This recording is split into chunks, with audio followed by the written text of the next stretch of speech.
রোহিণী, তাহলে কি আপনারই হাত আছে সত্যেনবাবু নিখোঁজ হওয়ার পিছনে? এমনটাই বলতে থাকে অপর্ণা রোহিণীকে। পুরোটা জানতে ভিডিওতে লাইক দিয়ে চ্যানেলটা সাবস্ক্রাইব করে দেখতে থাকুন।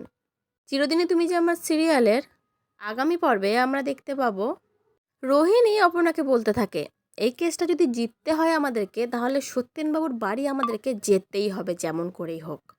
চলো সবাই মিলে আমরা সত্যেনবাবুর বাড়ি যাই, আর ওখান থেকে এই প্রমাণগুলো আমাদেরকে উদ্ধার করতেই হবে, তবেই আমরা এই কেসটা জিততে পারবো। তারপরে অপর্ণা, রোহিণী আর কিঙ্কর তিনজনে একসাথে সত্যেনবাবুর বাড়ির উদ্দেশ্যে রওনা দেয়। আর সেখানে গিয়ে অপর্ণা কায়দা করে সত্যেনবাবুর ল্যাপটপটা অন করে ফেলে। আর অন্যদিকে আমরা দেখতে পাই রোহিণীর পাঠানো গুন্ডাদের হাত থেকে কোনোভাবে বেঁচে সত্যেনবাবু একটা অটোতে উঠে বসে আর বলতে থাকে যে আমাকে যে করেই হোক স্যারের কাছে পৌঁছাতেই হবে। সব কিছু শেষ হওয়ার আগেই আমাকে সব সত্যি কথা স্যারকে জানাতেই হবে যে কোনোভাবে।